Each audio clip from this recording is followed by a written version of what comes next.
Boogity, boogity, boogity. Let's go racing, boys. My name is Eric Pate, and welcome back to another episode of Let's Talk Racing with Eric Pate, your weekly racing refill pit stop for fans. And here's going to be the topics of discussion for this week's episode. Well, the usuals. It's the usual topics. Results, standings, the results from the people I picked from last week, the controversy of the week, winners of the year. This year, once a month, we will add this section in. It is going to be called the winners of the year, like from all three series, who all have won so far. Penalties. Luckily, we only have one. I might combine that with actually the how to race Bristol. Just because, like I said, we only have one penalty this week. But if we only have like one or two penalties, I'm not gonna waste I'm not gonna use a whole whiteboard just for one penalty. But luckily, we only have one penalty this week, and that was from our Xfinity race winner. I'll let you guys think about what the penalty might be, but it's not a super big penalty. No one got suspended. We only had a fine. If you needed a podcast, I'll tell you how I make my picks for each week, and then my picks for the week. Now, normally, I'll make my picks and picks for the week. That is going to be combined into one section. Why do I just combine it into one section? It just makes sense to me. All right, let's go ahead and get into section number 1, the results.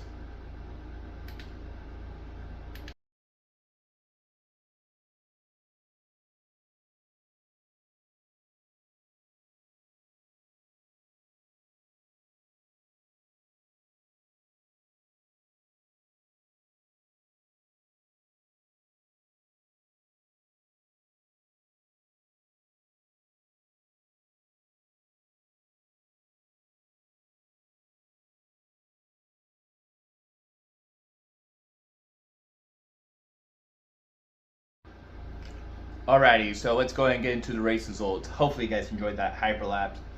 Hopefully, if we do another one in this video, hopefully it's not as long as that was. My arm hurts from just doing all that riding though.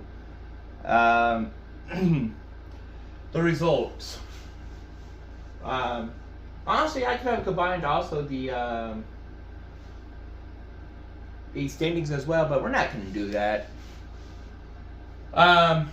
I forgot what the name of the Xfinity race was. It was something 200. Actually, let's just go ahead and do for the sake of this video, because they also did some as well. It was something 200, but for the sake of this video, we're just gonna call it Throwback 200. The Cup race real name was the Goodyear 400, but for the sake of this video, like I said, we're gonna call it the Throwback 400. Why are we calling it the Throwback 400? Well, because typically we race at Darlington twice a year, and typically the second race is the Throwback race. When we just did it once a year, we just did it in we just did it the one weekend we did it, which was Southern 500 weekend. Which, that's what we're going to open playoffs with this year. Some drivers probably would still run a throwback scheme. Paint scheme. Anyway, let's get into the top 10. Now, the way we do the race results is we do the top 10 from the race, the top 3 from each stage, and then I'll tell you guys who got the fastest lap. So yeah. Oh, speaking of which, we need to put a star by William Byron's name, because he was the one who got it. I forgot to do that. Honestly, I like using the whiteboard a lot better than using Google Slides, because you guys know when we did this last year, we used Google Slides. I personally like using the whiteboard a lot better because, as y'all just saw, I can just easily put a star in. And I would have to put a star in somewhere. Or y'all tell me to change the name of the Xfinity race from Xfinity race to Throwback 200. Anyway, now chit chat. Denny Hamlin was our race winner. William Byron was second. Christopher Bell was third. Tyler Reddick was fourth. Fifth was Ryan Blaney. Sixth was Chris Buescher. Seventh was Ross the Boss Chastain. Chase Elliott was eighth. Ninth was Ty Gibbs. 10th was Kyle Busch. Stage 1 finished like this. Top 3 were William Byron, Bubba Wallace, Ryan Preece. Stage 2 was William Byron, Joey Logano, Denny Hamlin. For the first 243 laps, they all were led by William Byron. I am not joking. All laps of the first 243 were led by William Byron. The first person who managed to lead a lap, whose name was not William Byron, was Denny Hamlin. No, he did not lead like the last 50 whatever. Yeah, I think he only led like the last 10. I'm pretty sure he only led like 10 laps, if not less. The fastest lap of the race went to, unsurprisingly, William Byron. But according to, there's a guy I follow on Twitter named Bob Pockris. If you guys want to know how do I find out who had the fastest lap of the race, there's a guy by the name of Bob Pockris. I follow on Twitter, or X, whatever you want to call it now, and at the very bottom it would say who got the fastest lap, and it will tell me I'll say what lap number too. Now, lap number does not matter, but this video I'm just gonna say it was the last lap of the race where William Byron had the fastest lap. I think he had the fastest lap the whole race. But it's like whatever driver timed the fastest lap, and it can come at any lap. The Throwback 200. Our top 10 finished like this. Brandon Jones was first. Chase Elliott was second. Third was Justin Allgaier. Fourth was Ross Chastain. Carson Kvapil fifth. Sixth, Connor Zilic. Seventh, Christian Eckes. Eighth, Nick Sanchez. Ninth, Sammy Smith. 10th was Sheldon Creed. Stage 1 was Harrison Britton, Justin Allgaier, Britton Poole. Stage 2 was Justin Allgaier, Christian Eckes, Ross the Boss Chastain. And the fastest lap of the race went to Taylor Gray. I've got to say the times for William Byron. So William Byron was 29.387. Taylor Gray was 30.6. I'm surprised Taylor Gray had the fastest lap. I believe he didn't even finish in top 20. So it's not the fastest whatever driver timed the lap on the last lap of the race. It is at all during the race who had the fastest lap of the race, and it's at all during the race. So we'll pick on William Byron for just a second. So William Byron recorded the fastest lap of the race at lap 3, and it continued to show all the way through the race that William Byron still had the fastest lap of the race, and it was still controlled as lap 3. That's how that works. And why does that matter? They get an extra point. You get an extra point if you get the fastest lap of the race. And like I said, it is at all during the race. It is not just the last lap. It is at all during the race. I mean, Michael McDowell quite a few times have already actually gotten that bonus point. Anyway, let's get into point standings. Do I feel like doing a time lapse? Yeah, let's do one. Let's do another.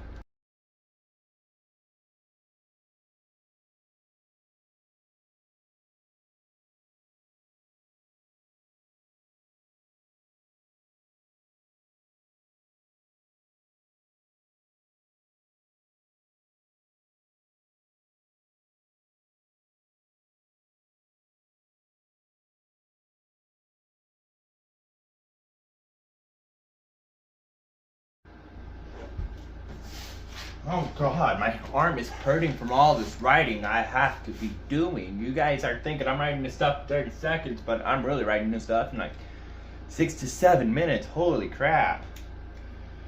But, sorry. Sorry, enough complaining. Oh, by the way, if you guys in there in time lapse are seeing me like looking towards that direction, I'm looking at the TV and just choosing a video or whatever for me to listen to while I'm writing this stuff down. Point standings. Where are the Truck Series point standings? Because we see purple for the Xfinity, we see black for Cup. Where are the trucks? Well, they didn't really change. Why? They didn't race this weekend. That's why we didn't have a truck race result area up. Anyway, and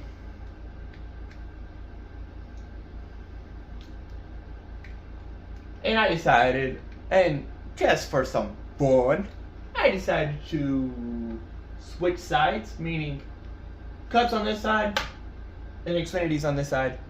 Anyway, let's get into the standings.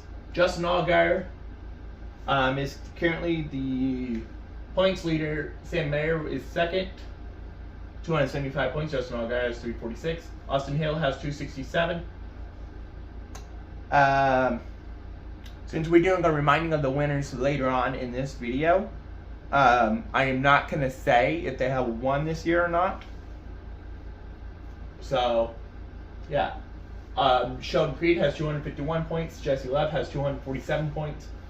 In fifth place, sixth place is Connor Zilic, 224 points. Brandon Jones, 216 points. In seventh, eighth is Carson Quapple, 213. Ninth is Ryan Sieg, 210. And 10th is Harrison Britton, 198.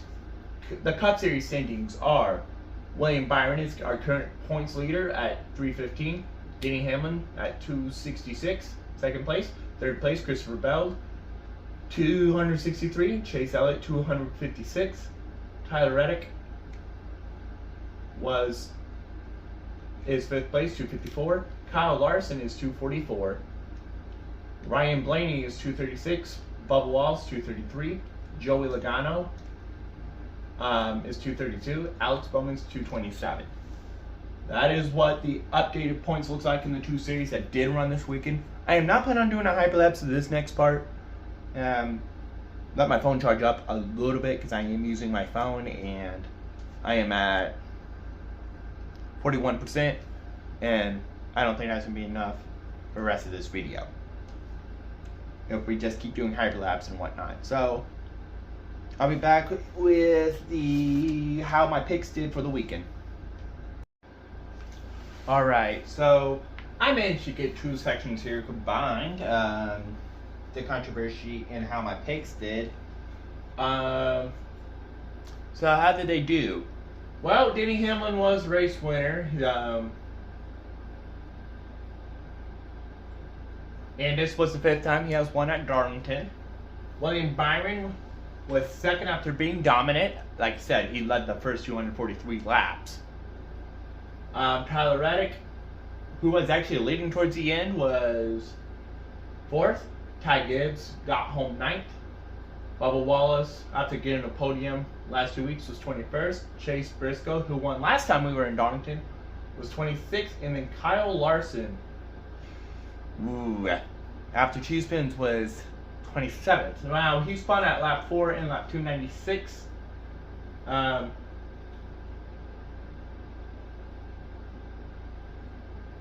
So, I don't think I wrote this correctly. So, Kyle Larson spun at lap 296. That's the 40-go lap. They were on lap 296. 296 laps were not completed. They were 295 were completed at the time. So, wait a minute. Did my math. Oh shit, did my math wrong. Hold on. 293. So 289 laps were completed. Because I forgot this was a 293 lap race. So, and it looked like he was spun by Bubba Wallace. Well, what actually happened was, I think he was trying to power. Well, he was like 100 and something laps down, and he was just trying to get around Bubba again, and I think he lost control of his car in the process. That's what actually took place. And then the other controversy, I'll be honest, I was one of them. It looked like Denny Hamlin sped off pit road, but after I took a further look at it, This is why I was upset that he won, but that was because I thought he sped on pit road and NASCAR didn't catch him. Looked like he did not actually speed on pit road. So what I did was I looked at Reddick, and Reddick wasn't speeding, and Hamlin and Reddick were basically going the same speed after I took a further look at it. So, and then there was a pretty tough battle for second place with Reddick. One other person, the guy who finished third, which was Christopher Bell and William Byron.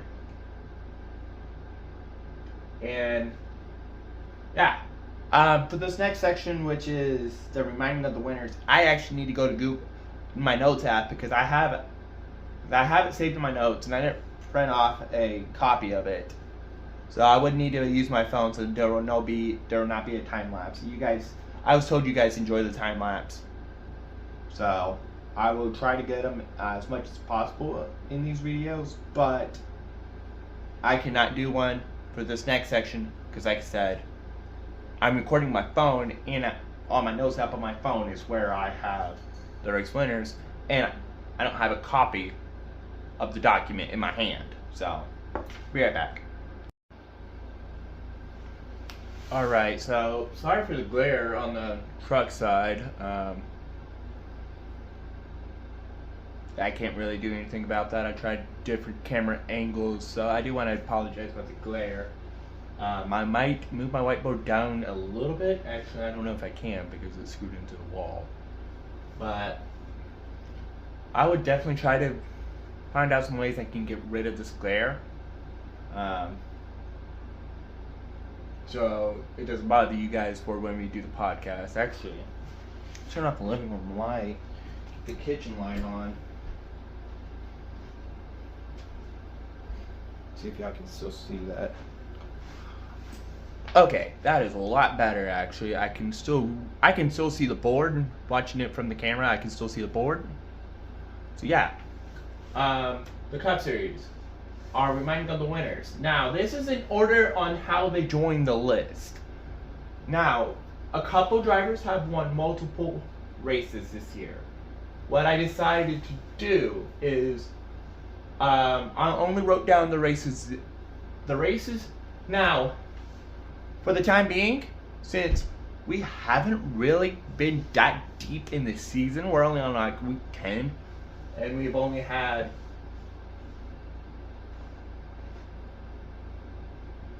5 Cup winners,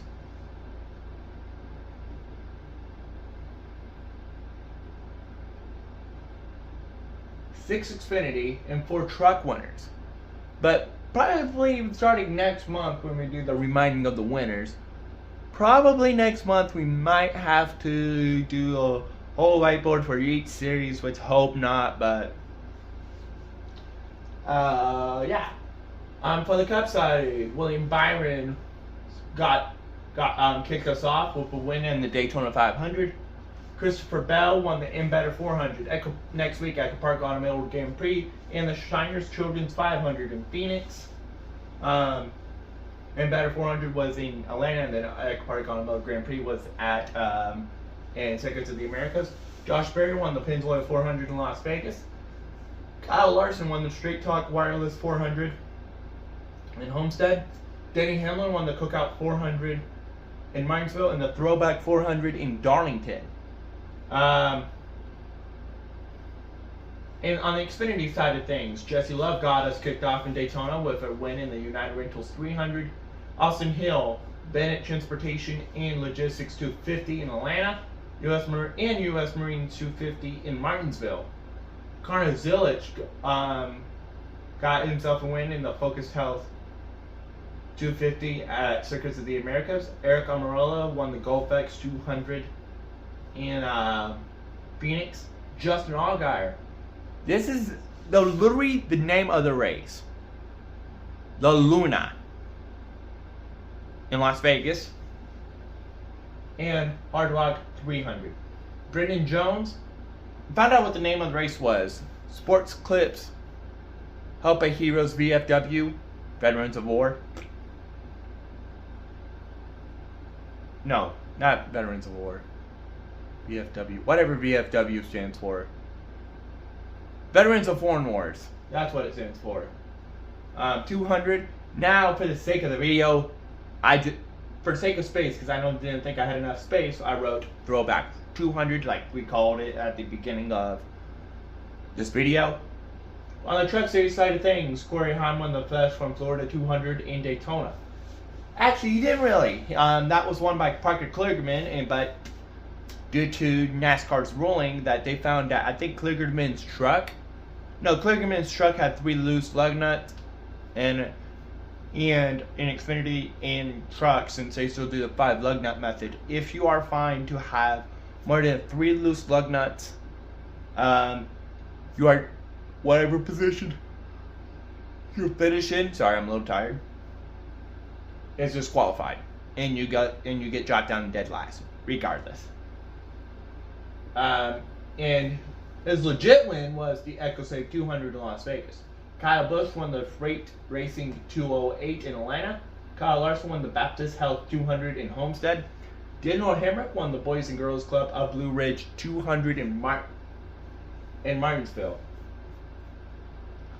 A couple of these wins, I would say, some people did not like very well. Like, for some reason, some people did not like the fact that Daniel Hemrick won the truck race, and then that Austin Hill won the Xfinity race in Martinsville.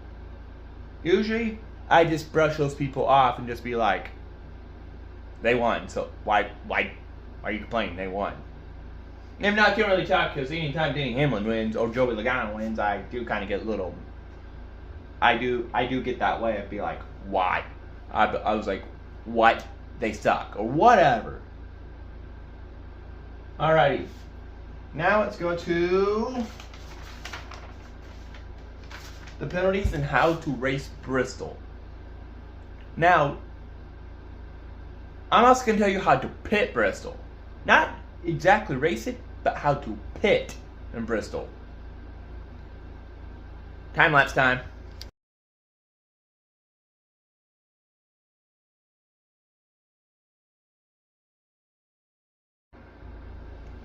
Alright, so I decided to combine the penalties and how to race Bristol into one section.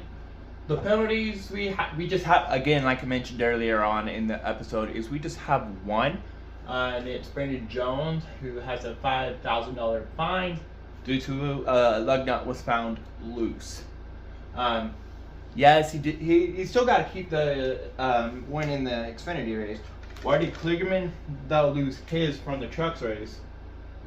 Well, that was because, like I mentioned earlier on, Kligerman had more than one loose lug nut. He had 3. In Xfinity and trucks, the lug nut penalties are as follows: 1 loose lug nut, Xfinity 5K, and trucks 2.5K. 2 loose lug nuts, suspension of, I believe, the crew chief and tire changer, and one of the tire changers, and I believe I think the fine is double as well, and I think points will get deducted. And after three or more disqualification. Now, how do you race Bristol? Well, there's no preferred racing line at Bristol. There really is not. But if you want to have a good day at Bristol, here's what you should do. You should probably, if you're on lead lap most of the time, it's probably be the preferred line to go to race the top, preferably at Bristol. Now, I do want to say something. I would do a whole section on it actually next week's episode on like how the lap count is determined for a race.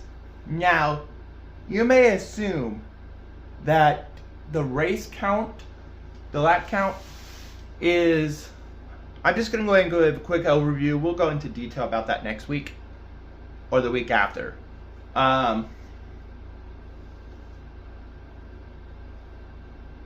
So, how is that determined is based off of whatever the race is called. Now, again, this weekend it's actually going to be 500 laps. Now, this last weekend wasn't 400; it's 293 because it was to make up 400 miles. Now, how can you know what the number that's in the race? How do you know that's how many we're doing? I mean, that's how we're doing with just the number of the race. It depends on how big the track is. And actually really just depends on how big the track is. Now, the road courses, that's the only exception is the road courses. They do it based off of kilometers. Anyway, enough chit chat. Again, we'll go into detail about that next week. So, you kind of want the top the whole way around in Bristol, if you're on lead lap. Now, if you're one lap or more down, it might be a good idea for you to stay on the bottom.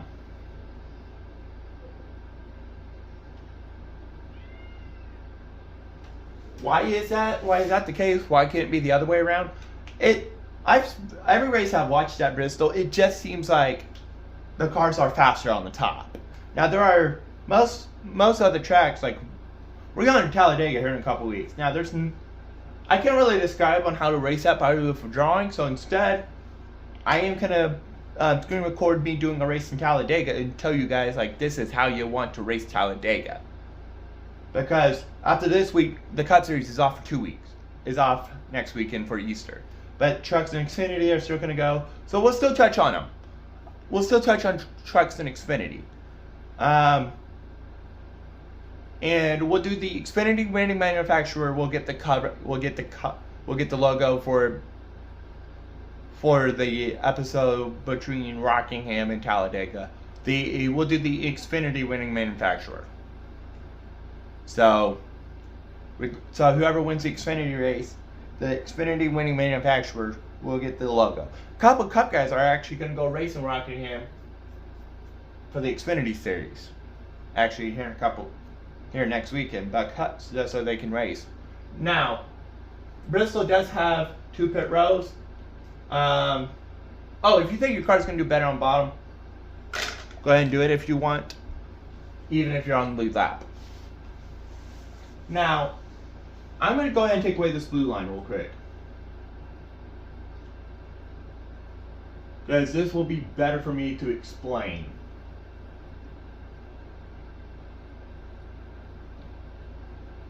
Okay, we'll start with the green. So, like I just said, where is my black? I need my black marker.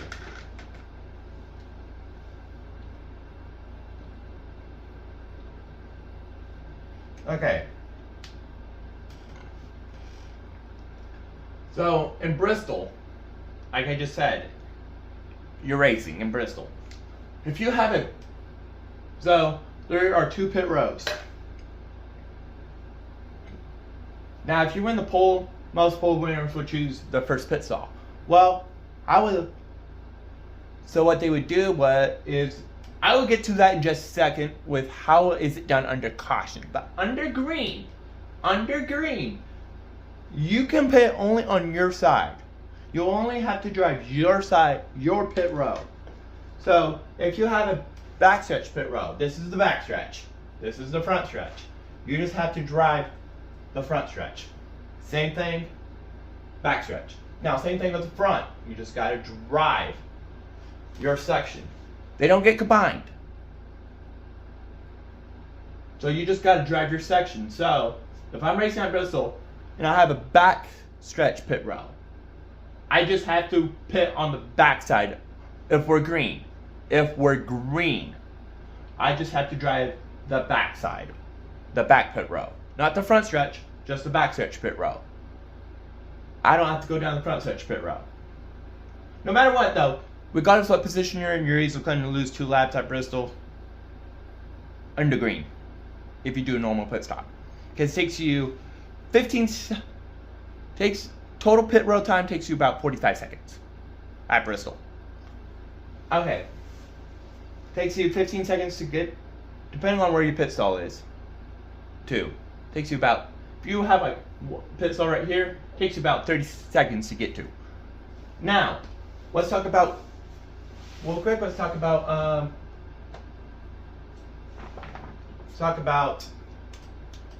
what happens on if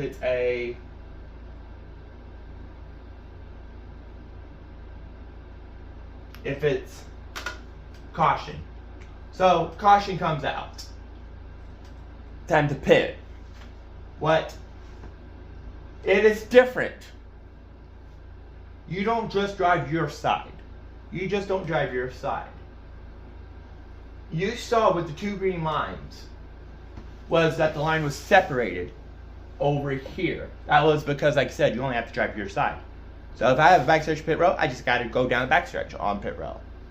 And then I can be on the racing surface on the front stretch. Well, things are different under caution. Caution is out. Okay? Time to pit. This is how you want to drive pit row at Bristol under caution. Okay? Front stretch, back stretch. Well, you can tell which one's front, which one's back because there's a line going across for the front. So what you want to do, well, not want to do, what is required for you to do is you want to enter in turn 2. Yeah, because I keep erasing.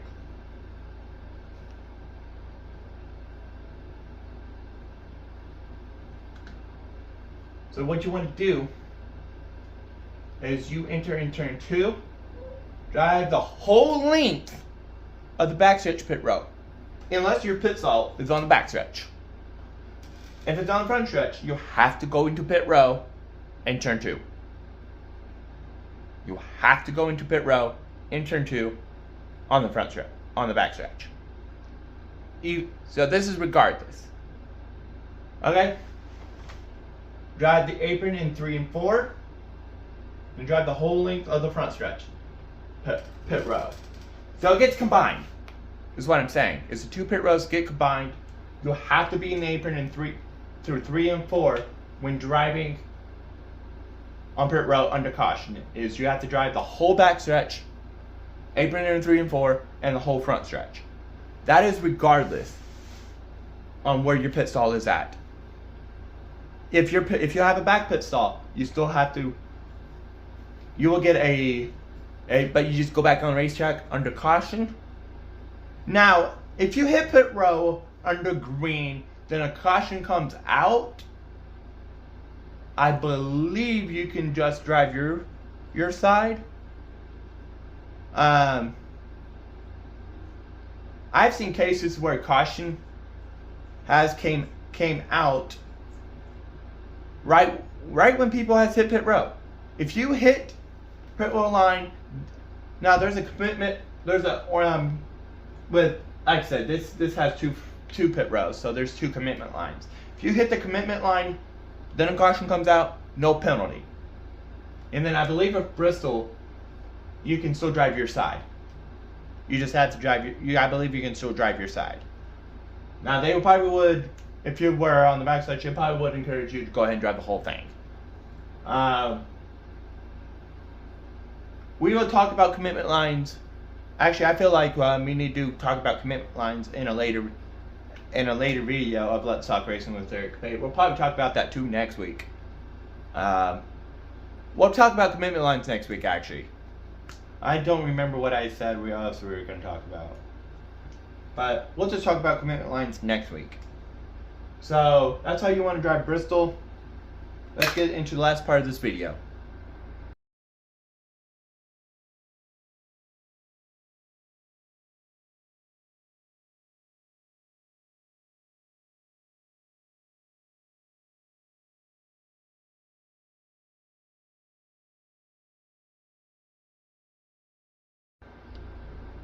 Alrighty, so for the last part of this video, as usual, is how I make my picks and my picks for the race.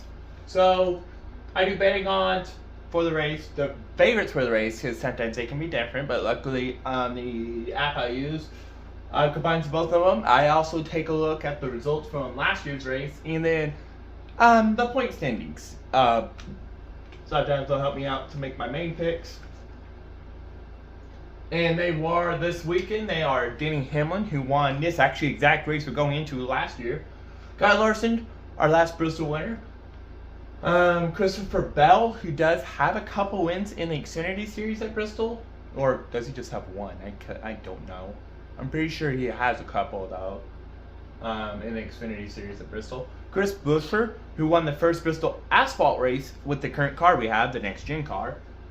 Chase Elliott, I think, has a pretty good shot at finally getting a Bristol win. Hey, he's been so close on a number of occasions at getting that Bristol win. 2020 to be exact. Was so close in that year. And then on a couple other occasions, he's been close.